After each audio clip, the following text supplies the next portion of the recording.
This government meeting is brought to you by Eastworks and our local cable subscribers.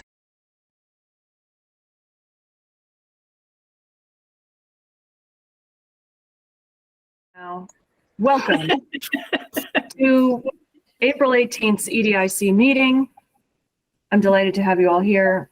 We have got just barely a quorum. Hooray for us. Let's get more members. Continue to talk up EDIC to all of your friends so that we can continue to find willing volunteers for our committee. We still have 2 seats available. Did that come across? Two seats. So welcome. I'd like to solicit any conversation about the March meeting minutes. I have none. Yeah. And does anybody want to make a motion to approve? Okay. Second. Great. Very good. Any further discussion of the March meeting minutes? I thought they were concise, very much to the point. Thank you very much, Cassie. All right. All in favor of the March meeting minutes, holler aye. Aye. Aye. Great. Thank you, everyone. We technically have public speak time. There is not a member of the public here. Is there something that I want to insert here? I don't think that there is. I guess I'll just add that I did go to the follow-up to the Envisioning Main Street workshop that had been held in late March. I went to the follow-up walkabout last week outside of Old Town Hall. We walked up and down Main Street and talked about some of the challenges of traffic there because it's a very traffic-specific operation. And it was really interesting, really cool ideas. And the consulting group that is helping us think through that will be back later this year with some of their proposals. There have been some really excellent suggestions made. One of the coolest parts of it is their, in my world in education, we would call it action research, design-based research, where you can make rapid changes in an experimental approach. So you don't make any changes permanent, you just try out temporary changes, and it's really cool. So I think that's awesome. And that will be something that once that gets going in several years, we would want to be enthusing about in a pretty public way, because, you know, people are going to be tired by the time Main Street stuff starts getting going. Union Street will have just been finished. People will be exhausted from traffic. Yeah, Mo Beliveau, how you doing? I'm exhausted already. Yeah, I bet you are. Did they have 2 walkabouts for that? They had multiples, and they were, my understanding is that they were by invitation. So they had one for city officials, and they had one for some other group. And then there was a group of people who were involved in various city level entities that weren't like elected or paid people. Yeah. So I was at one of them. I was like, oh my God, how did I not see Gwyn? Okay. Yeah, I was at the third of the 3. So that's cool. All right. I do have updates from the planning department because, oh, Tom Brown is here. I did press admit. Oh, please tell me I pressed admit and not deny. There he is. Welcome, Tom Brown. Thanks for coming. Hey, Tom, we're all done. We're not. We're just getting into the planning department updates. So Jeff is not available today, so here are some things to share. Which ones are the ones? I'll get into the vacant storefront bit in a minute. So the conservation agent, Cassie Tragert, is managing a consultant for the city to create a climate action plan. We're expecting a survey this summer with a community meeting this summer and or fall. I can share that information with all of you, and we can put it in our minutes, Cassie. Let me share that in our chat right now so that everyone can see it. Tom Brown left. I think he couldn't hear us. There is also an energy advisory committee that'll be highly involved in that. So it's plausible that we could invite Cassie Tragert to come to a meeting or share more information with us on EDIC in May, maybe June, although we should talk about that toward the end, because I'm also thinking that I'd like a June meeting to be a joint meeting with the Affordable and Fair Housing Partnership folks to talk about fair housing initiatives in the city. Let's see. Tasty Top development. Wait 1 second. So Yep. there's an energy action plan in addition to the climate action plan? There's an energy advisory committee that will be highly involved in creating the climate action plan. Okay, got it. Yeah. Tasty Top. Next meeting is May 2nd. A great number of people spoke against the proposal at the last meeting. We could talk about whether there is something that we as a group want to say or not. We've had that conversation multiple times now, so we can make some decisions about that as you are interested in doing that. Paul? I'm just wondering, are there any new reasons that people, or has anybody said anything that is different from what we've talked about before? Like, I know some people might be worried about traffic, possibly some environmental issues, but I mean, is this really getting a lot of people against it, or what's going on? It's acquired a lot of loud pushback, and it's not just loud, it is in what seems in great numbers. Tom? I would agree with that, Gwen. It's Paul, from my observation, it's mostly neighbors. They'd like to see it stay the way it is. I think, in my opinion, they'd like to see nothing go there ever. And the problem is that, as Gwen said, there's 100 people in the room, 95 against it and 5 in favor. The 5 in favor say their piece and they're kind of done. And if we say more, we're just sort of repeating it over and over again, where the folks who don't want it in their backyard do repeat it over and over again. And unfortunately, the planning board lets them do that. The Dunkin' Donuts public hearings, they had 5 public hearings before they finally voted on it. I asked Jeff, what did you hear in the last 4 that you didn't hear in the first? And the answer was nothing, but we want to give people an opportunity. Well, to me, there's a line there somewhere, but I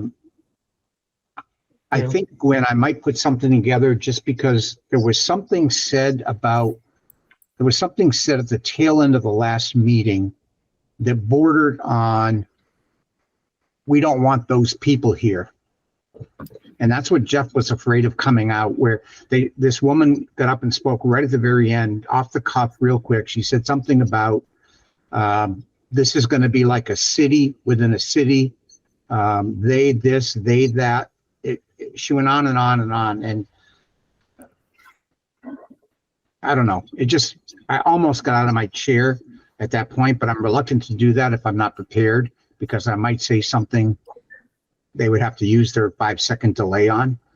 But it just bordered on, and Jeff had been fearful of this, that when you talk about affordable housing, people begin to talk about who will be living there and what negative they might bring to your community. I'm guessing they don't realize that it's almost no affordable housing. Correct. You know, it's above our current market rate, the great majority of it. Yeah, it's not in my backyard. I mean, if this was being developed somewhere else, 75% of those people wouldn't be in the room. Right. There'd be 75 other people in the room. But I'm going to go back and watch the tail end of that meeting again, because I do want to just remind people that we are a community, no matter who lives here. And, when the Plains was built back in the 70s, people thought of that as a city within the city. And look where it is today. It's a vibrant neighborhood, as is every other neighborhood in town. So I don't know. It's just frustrating. Yeah. Chris? Yeah, I mean, to speak to your point about why they give so much opportunity to have so many people repeat the same stuff over and over, it's because they live here. The planning board are members of our community too, and they have to look at these people in the street when they walk by after they make their vote. So they want to make sure they've got all their ducks in a row and that they're heard everything. But the bottom line is that I don't see, the planning board can't vote this down. Everything is legal. It's within the zoning rules. If they vote it down, we get sued. So, I mean, I don't have any great love or dislove or distaste for this project, but the zoning is there, and these people, every project show up, same people, complain about what's going to be built, and then they don't make any effort to change the zoning until the next project 5 years from now. And somebody is going to come in with a lot of money and do something there. So, I mean, every day that goes by, we're more and more important as a city in the region. And that property becomes more and more visible and important. And someone with deep pockets who will sue us if this Roots project doesn't sue us will get something built. And it becomes a matter of choosing something that's not ultra terrible. And this doesn't seem to be ultra terrible. But if they wanted to change the zoning, I'd love to see them try to do something like that, but they don't. And that's what bugs me. That's an interesting point. Yeah, the idea about the changing of the zoning. And I mean, we have a long bugaboo storied history with conversations about, boy, the zoning is challenging in this. And that said, as people have been talking, I am thoughtful when we have these conversations about developments and the ways that we've talked about the minimal amount of land that the city itself owns that is developable. I am really thoughtful about, I see your hand, Tom. I was trying to take it down, sorry. Oh, that's okay. I'm thoughtful about the need, the city stated interest and need to balance development with maintaining green space and thinking really intentionally about how we maintain our access to robust ecosystems in our zip code. It does every time. I mean, I feel it in my soul when people are like, you know what we should put on that meadow is a parking lot. It hurts me. And I am thoughtful. Like I don't look at all of the comments that people have made and go, boy, these are completely out of left field. They make no sense.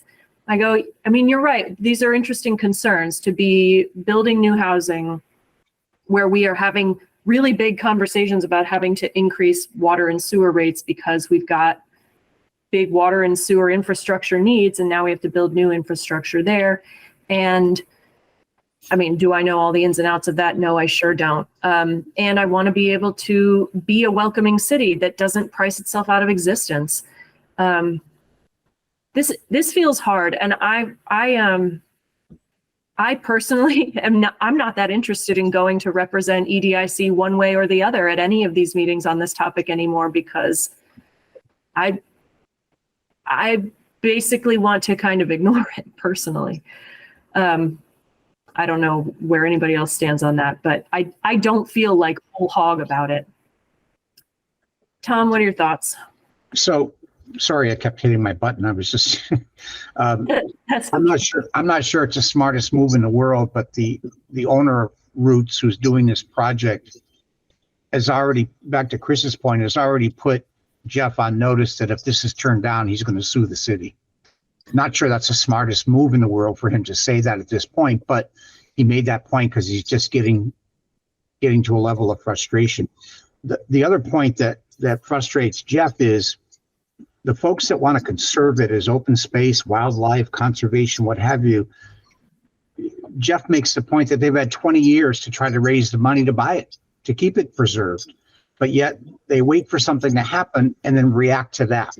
So as much as they're about conservation, and I applaud them for that, they're much more reactionary than proactive. They could have been doing whatever they could to try to get grant money, to try to do whatever to preserve it as open space if they wanted to do that, but they'd rather sit back and wait. The next one, yeah, there's another one coming down the pike too that's going to be affordable housing and some open space. It's probably going to get equal treatment. So hold on for the ride. And Gwen, I'm at this point, I'm going just because I'm pissed and I'm going as Tom Brown. If I say I'm an EDIC member, so be it. I'm not representing EDIC, but I continue to go just because it bothers me that these things, as Chris or Paul said, don't people realize we need affordable housing? We need daycare. There's not a daycare in the valley. It doesn't have a waiting list. So Big problem. Yeah, these are all really, really useful and good points. One of them I've heard for the first time, and the others are really good reminders. It just feels dicey to me. Just what is life? What is existence? Oh boy, this is one of those times where I'm like, oh man, this feels like a lot. Other thoughts to share about the Tasty Top thing before we move along? Tom, it's absolutely great that you keep going. I think it's awesome. I'll just say, I mean, Gwen, you've already gone. You've said your piece. There's not a benefit to going every time. You know, it's not like the planning board's not going to know that the EDIC is in supportive of housing development. They know. You know, and if however they hold our input, whatever regard that is, you know, is great. Whether, you know, if they hear us at all, that's great. But they have no obligation to do what we think is best or anything like that. And they have no obligation to do what the people that come and complain think, you know, either. They're going to have to do what they do. And, you know, that's not going to reflect on us. And it shouldn't Totally be stressing true. you out, you know. Oh, wait, wrong Have you button. met me, Paul? I don't know if we've Yeah. met. Cassie. What does it mean to have EDIC support? Does it mean that we reach consensus in that we can live with whatever the decision is, or that each of us supports the initiative? If it's the latter, I cannot support Tasty Top in its entirety as configured now. Well, as Paul says, we submitted a letter of support for the preliminary proposal. We did that in January. might have been December. Oh, it could have been. And I think that is all that EDIC has done so far. And as Paul says, I don't think that I don't think that there is an expectation at the level of our committee or from anyone else that we do anything else about that necessarily at this stage, because it's still the same stage. I mean, we can talk about whether EDIC support represents majority or consensus. Do others have thoughts about that? Chris? I think that's a good question. I mean, when Cassie mentioned something, my first thought was, and I'm sorry I sound like this, I have to yell with this mic, but my first thought was, a majority vote of the EDIC, but maybe it should be consensus if someone is saying that EDIC wants, if someone's going to represent EDIC, maybe it should be a consensus. I don't know, but we should probably figure that out. Probably not today because it's complicated, but Yeah, but I can go either way. If the group wants to do it, I can say, I can live with it. I'll go along. Okay. Paul? I would say that, like, when we put that letter together, we carefully worded it to make sure that it was something we all agreed with, the phrasing of it, that we weren't saying that we think this must pass. We were saying this should be explored. And we acknowledge that there are potential environmental issues or traffic issues, but that, at least it's a good idea that should be explored. And I think we all agreed on that. I think about when I'm typing up the EDIC agrees, I'm really conscious that I want to make sure that it's something that everyone on the commission would agree with, but it's also not a particularly divisive topics that we're addressing or anything like that. But anyway, I think technically, any commission could, or committee, any member of a committee could motion for something to be considered a letter of support or whatever. And if a plurality or majority of that committee votes to approve it, it'll be included or submitted or whatever. But I do think that as being respectful to each other and considerate of each other's, knowing that we're not clones. That's what David Boyle told me once. We can have different points of view. And, I think if one of us felt really strongly, opposed to something or a language or something that we wanted to write, I imagine that we would address it or adjust it or find a middle ground, a common ground. That just seems like how we've acted and how I think we would act, and it's a good way to be. So that's it. Yeah. Yeah. So that's true. We have largely acted pretty de facto as consensus oriented in how we portray ourselves to the public and to municipal entities. So I think that's positive. Very positive. Yeah. Very positive. And, what makes serving on this committee, what's the word I'm looking for? Not enjoyable, I guess, but I guess that's the lack of a better word, I'm being proud to be part of this group, that we do take into consideration everybody. So. That's a fun motto for EDIC. Not enjoyable, I guess, but we'll listen to you. That sounds, if the enjoyable itself, the word wasn't the word. I'm still groping, obviously, so I'll shut up. Gratifying. Yes, thank you. There, good word. All right, cool. Let us continue in that vein. Thanks for raising that question, Cassie. Let's make sure that we continue to have those kinds of conversations as they arise incidentally. Other thing from Jeff, I guess I will bring this up now, which is, oh yeah, sure. So elementary schools, top ranked proposal was recommended to City Council. Property subcommittee will meet on April 27th to discuss it. There will be a public hearing on May 17th. We could potentially go to the property subcommittee. We could go to the public hearing on the 17th. There's a recommendation letter and a link to the proposal and rankings on a link that I can put in the chat as well. And we have a discussion of a letter of support 2.0 that Paul drafted later in our agenda. Is there more to say about this? No, I don't think so. So I will just, are there any other questions about those things before I move into the technically old business stuff? Okay. Are you gonna ask for discussion on the letter later? Yes, definitely. Okay. Yep. Where is it going on April 27th, Quinn, for the minutes? Property subcommittee. Thanks. Yep. So vacant storefront ordinance passed with flying colors. Day 0 is anticipated to be July 1, 2023. Dan Rist wanted me to share with the whole group that he's really pleased with EDIC's efforts on this and believes in committees like ours to bring great ideas to the city council and is grateful for that. Nice. There were a few people who had anything to say about it. 3 of them had nothing but positive things to say. One of them offered some interesting perspective on the idea of you don't want to create a situation where you are art washing a space, making it look prettier than it is,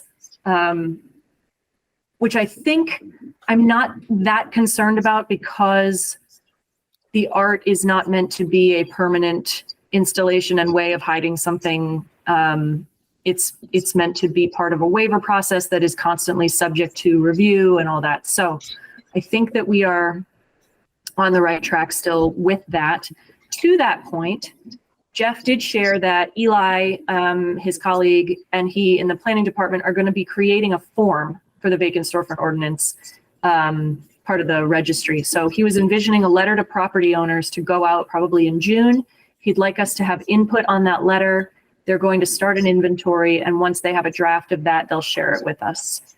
So maybe we'll get that to review in May. Job well done. Anything else anybody wants to say about that? Job well done.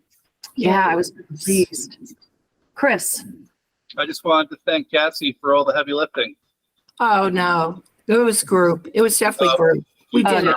Thanks, Cassie. You We deserve did. it. Cassie Eckhoff for the win. Bang up job on the research, pulling in all the experts. Great stuff. Liked it. Thanks. Thanks. Gas moratorium. So at the end of our last meeting, we were talking about how we might move forward in our thinking about this. And we posed ourselves a couple of questions. How can we support businesses who are thinking through energy challenges? And what is our EDIC's role in thinking through how we get to zero emissions as a city? We very briefly touched on the overlap with the Mayor's Climate Initiative. As we now know, there is more significant progress and a structure now for the climate action plan and that whole thing. So maybe we want to actually build that into a subsequent meeting, unless anybody's had some brainwaves in the intervening month that you want to bring to the table now. Me neither. So I guess what I would suggest that let me quickly click on that climate action plan link. Maybe we give ourselves some homework before May and review some of the materials in the climate action plan site. And I will get in touch with Cassie Traegert, the conservation agent, and see if she's available to come to May's meeting. And we could get a little conversation going with her. Does that sound amenable to people? Sounds great. Yeah. Okay. What do you think I did with my blue pen? You write in blue if you're writing about EDIC, but the pen is gone. Oh, sheesh, you guys. All right. Don't let your trade secrets out like that. Cassie Traegert to May EDIC. And so I will send you all the climate action plan link today, not immediately after this meeting, but probably tonight. And I will send you a reminder in about 2 weeks so that we all have some time to spend reviewing what's there. And then I'll remind you again with a little more time before the next meeting. Sorry that I didn't get the agenda to everybody before yesterday. Climate action plan link 2. That sounds good. Okay, and then on the topic of affordable housing, Jackie Brousseau Pereira, one of the co-chairs of the Affordable and Fair Housing Partnership, got in touch with me to ask if we could have a joint meeting in June to talk about that very subject. So are people amenable to this? Shall we plan to devote our whole meeting to it? Shall we devote some different amount of time? What are your thoughts? Yes, I gave you an or, sir. So choose one of the options. I think we should allow for the whole meeting, and then if it's done earlier, then we have time for some other topics, but Okay. yeah, if we have a joint meeting with another group, I think we should allow the whole meeting. Okay. Let's do that then. I'll get in touch with June EDIC Fair Housing. Okie dokie. I love that they're going to come to our meeting and we don't have to go to theirs. Yeah, exactly. Isn't that fun? Yeah. All right. I didn't put any other old business on the old business list, so I think we have to move along to school reuse. I have been very out of touch with a lot of things, and so I just finally read the ARCH proposal in its complexity and completeness yesterday and was very pleased. And I read your letter 2 minutes before this meeting started. Thank you, Paul. So, how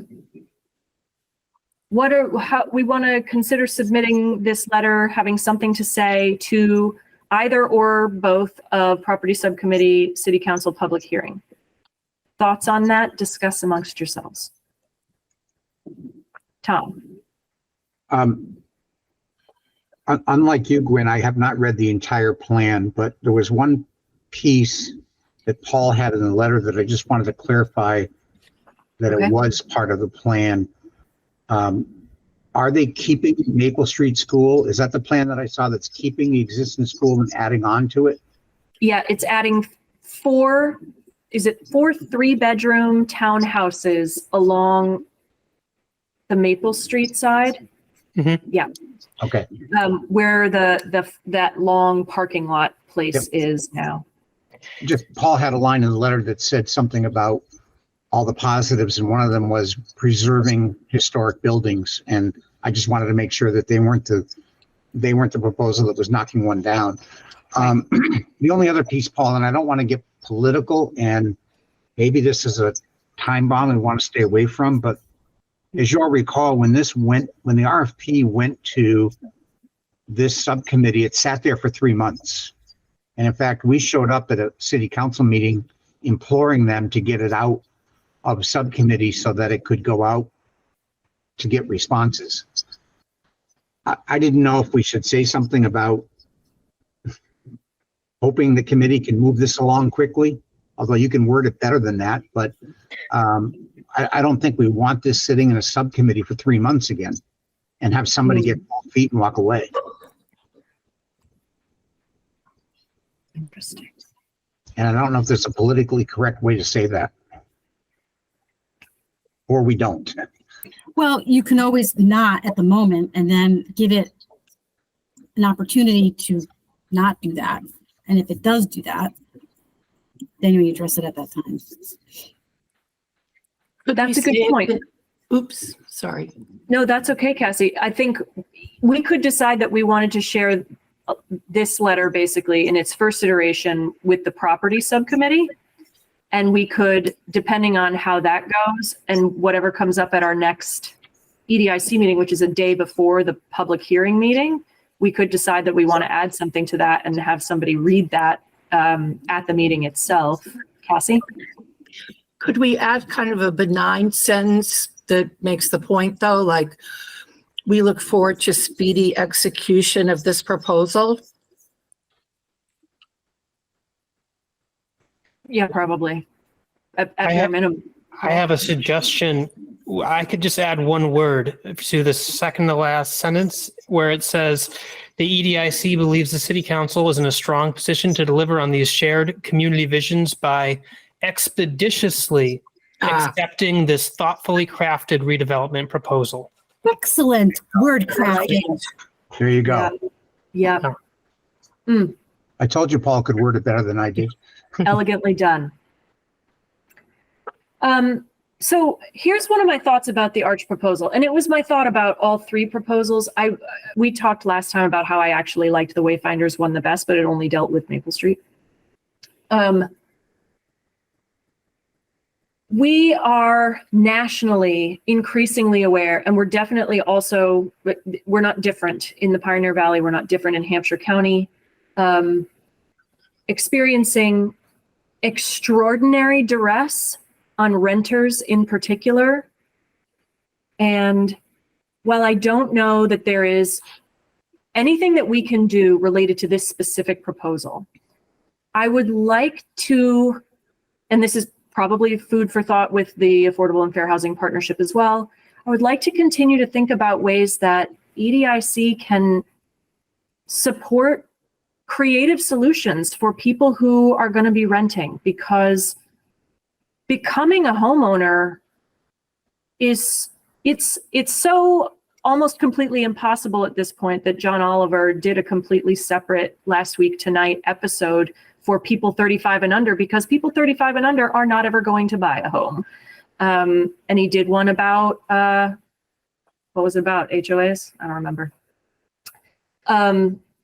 So I'm thoughtful about the sheer size of the rents, even when you're talking about the 60% area median income. I don't, this is not my area of specialty. It's not any of your areas of specialty necessarily. And it's something that I really care about, because we are proposing to bring in a lot of rental spaces, and they're not like market rate just is. I have plenty of friends who just can't afford to live there, and they make reasonable money, and they just can't afford it because the market is bananas. So It just sat in the back of my mind when I was looking at the breakdown of how many units at what price rate. So there's that. Tom? When part of the problem is, and has been, and it's not unique to us, it's not unique to even New England, is that there are too many people chasing too few apartments. So the landlords are in control and can charge, I think Easthampton right now is probably getting $1,800 a month for a 3-bedroom apartment. So if these, if and when Tasty Top happens, when the schools happen, there's nothing like a flood of new inventory to either level off or reduce prices. Because if all of a sudden these people end up with some empty apartments, they're going to find themselves lowering the prices. They're going to have to, in order to attract more. So it's basic supply and demand. And right now we have way too many people chasing way too few apartments, and the same with homes. That is my hope. It seemed like, well, maybe because we just didn't have enough supply to even get to that point. But when the first what is it called? Ferry Street building residences opened, it's not like they didn't have a super easy time. Like they didn't all fill up like this. I don't know how they did end up filling up, but that one building it's full now, is my understanding. But yeah, maybe with just that many more units available, it does change things significantly. Paul? I want to second what Tom said. It really is an issue of supply and demand. It's a pretty, just basic economic concept, right? Supply and demand. And then there's an idea of market equilibrium. And that's when the supply and demand are balanced at a particular price point.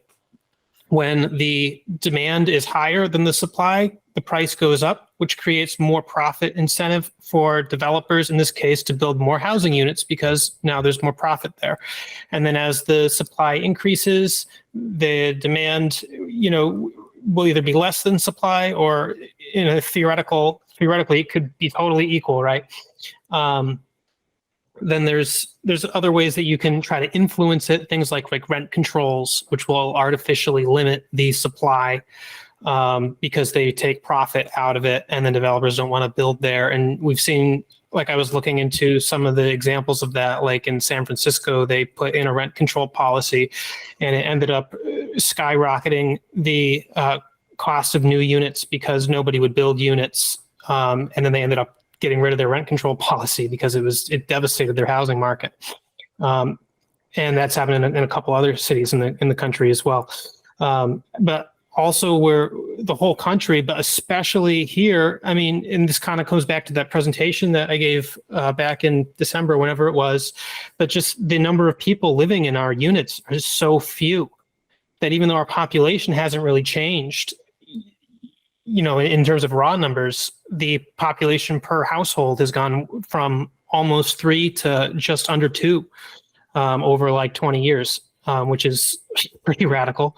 And, even though our rental prices are very high, our single family home prices, they're absolutely insane. The median last year in Easthampton was $385,000. 5 years ago, it was like 260.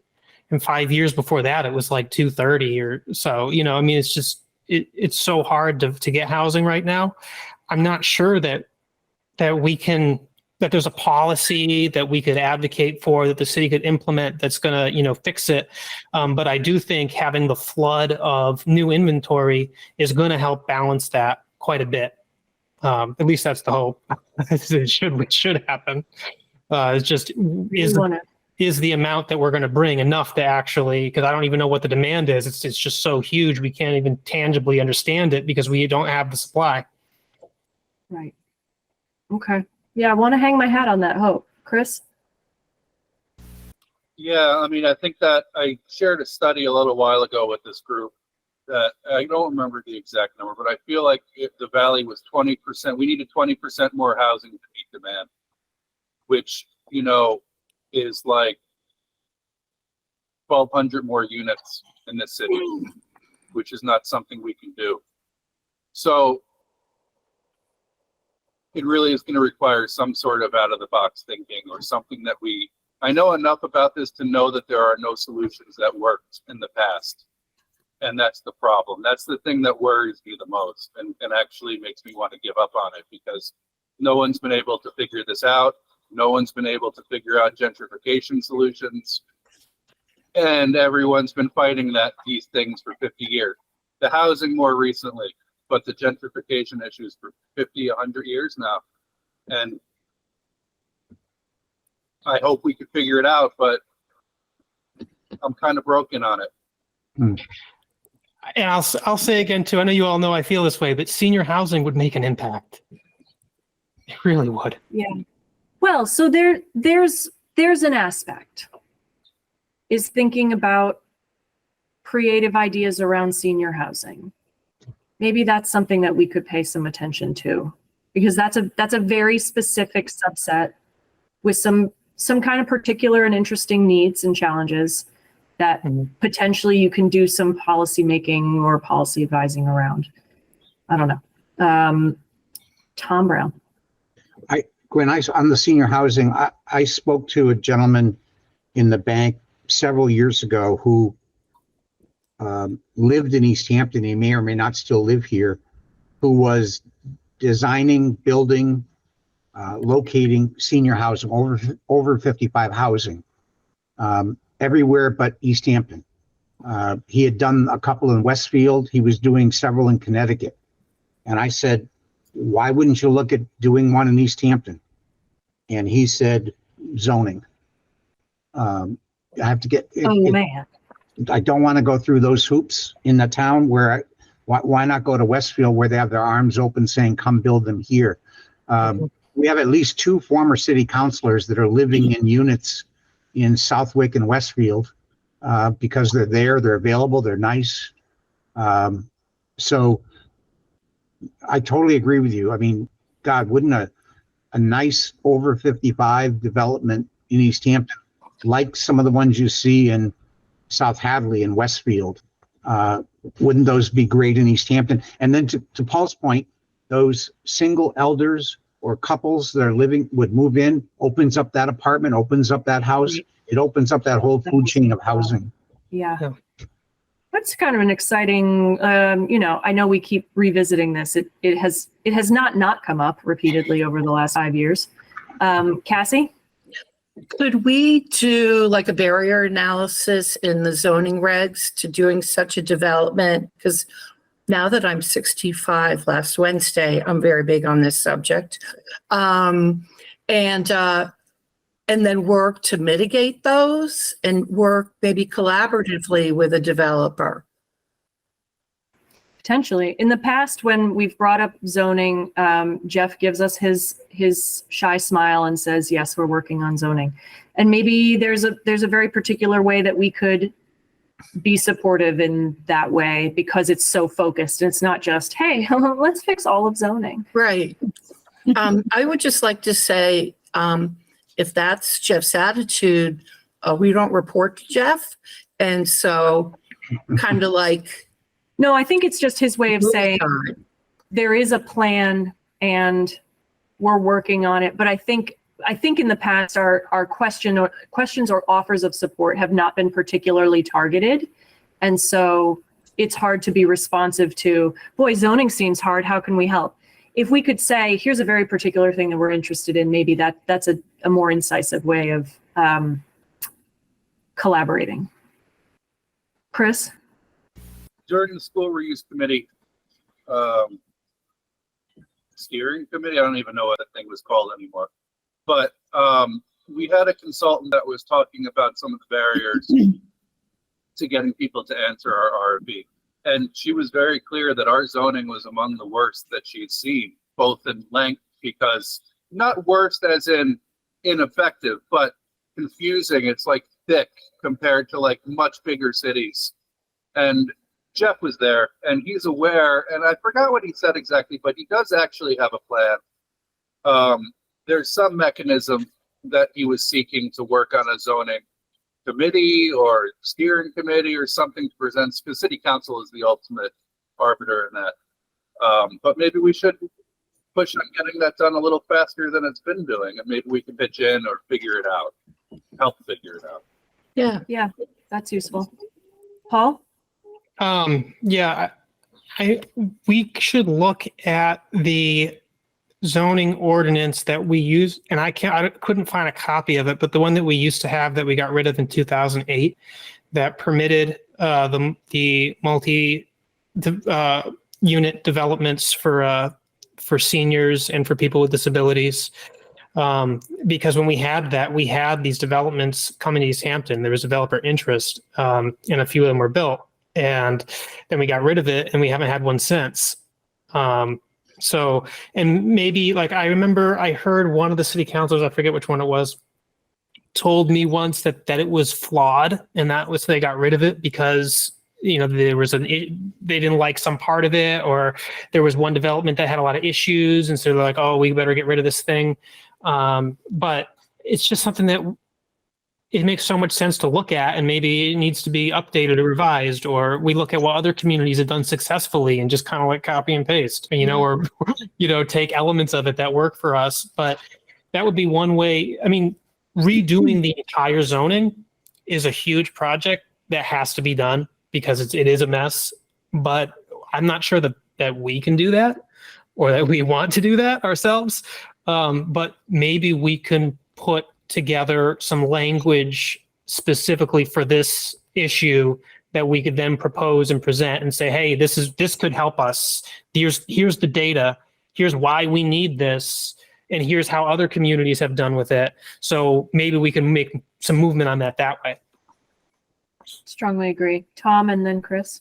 What I'd like to see us possibly do as a group is, if you all recall the person who made the presentation on the housing study. Yeah. And one of her slides, I don't recall the number, but one of her slides was like, your zoning regulations. And she said something like 132 pages. Wow. I'm wondering if we could encourage, all the city has to do is, I say all they have to do, find the money, hire someone like her to go through the zoning and come up with recommendations that would see. The problem I've heard is over the years, when we pass new zoning, we just keep adding it to the pile. We don't go back and get rid of anything else. So that book gets thicker and thicker and thicker every year. And that person that Jeff had engaged to do the housing study sounded like she was someone who could also do a zoning review. And maybe EDIC could just encourage the planning department to find a way to employ her to help us out with zoning. And Jeff could potentially hand it off. He doesn't have the time. Does Judy Barrett sound right? Yes. Yeah, that's who it was. That's her. That's who it was. That's who I was referring to as well. Yeah. It's a good idea. Chris. So I was going to say basically what Tom said with a little bit of a different spin. The city did a charter review committee where we went through they went through the charter line by line and looked at everything. They also did a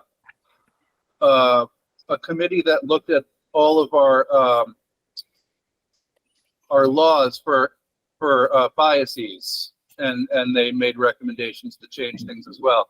Maybe we could do something like not go through the zoning line by line, but set some sort of framework for some sort of committee to do it and what we're hoping to see out of it. Maybe we can kickstart something like that and then have a builder, an inspector, maybe an electrical, all sorts of different people could be on this committee and just go through the things and say, this is covered by the mass general zoning. It doesn't have to be in our zoning. We can clean this up. We have contradictions too within zoning that can be easily fixed, but someone has to actually go and make this list to bring to the city council. So what I'm saying is maybe we could do something like create a document that outlines a process that can be adopted for doing that. Not that we have to do it, just create a process. Okay, that's a good idea. I didn't see whose hand went first, so whoever was first. Tom went first. Okay. I think Chris just took away my point at the tail end of his.